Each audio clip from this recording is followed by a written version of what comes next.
Hi, I'm Joshua Ebner. I'm a 20-year expert in AI, machine learning, and data science. And today I want to talk to you about the number one mistake that businesses make with AI. So recently I saw a statistic.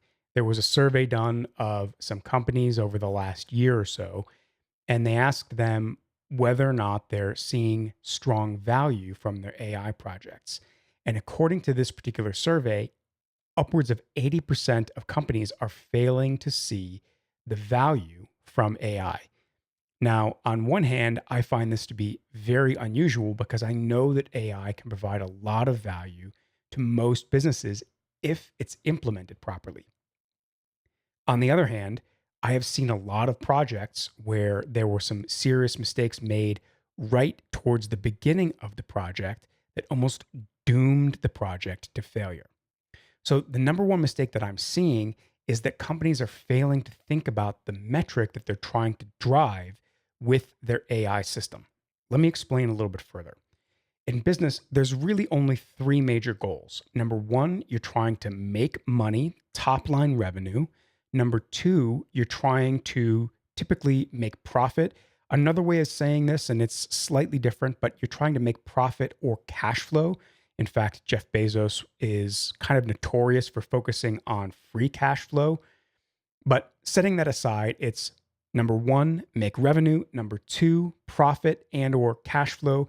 And number three, you're trying to de-risk number one and number two. Those are the major goals in almost every single business. But a lot of businesses right now, kind of have shiny object syndrome. They hear the word AI, they hear how revolutionary AI is supposed to be, and they start saying, we need to use AI.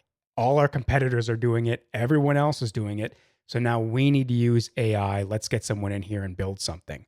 But they don't think about how their project is going to connect to revenue or how it's going to connect to profit or cash flow or how it's going to connect to potentially risk mitigation.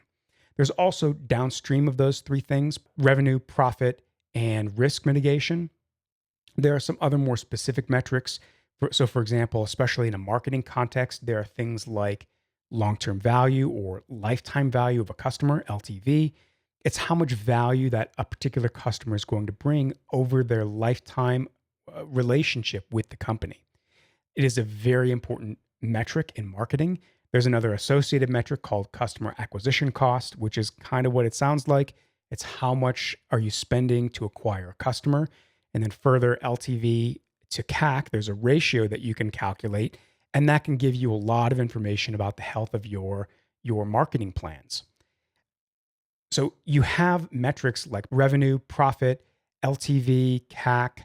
There are a variety of different metrics that you can drive in your business to push your business forward towards success. But most projects right now, they're not really thinking about that. They say, let's build something with AI. They go talk to someone that basically just builds chatbots. And that person says, okay, I recommend that you get a chatbot without even thinking about how it's going to drive revenue or profit or cash flow or LTV or CAC or anything else.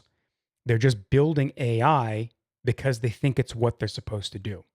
So if you want to avoid this mistake, the number one thing that you can do is first think about what metric you are trying to drive, what are you trying to improve in your business, and then after you figure out that metric that is the most important thing or one of the most important things that you need to do, then you need to figure out the particular technique. And to be perfectly honest, it might not even be AI.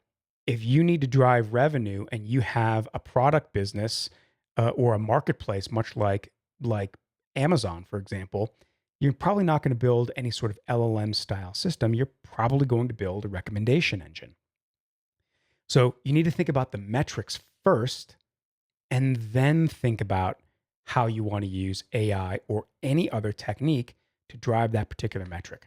So I hope this helps. What do you think?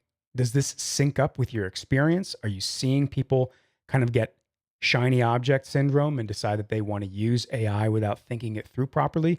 I want to hear from you. Leave a comment.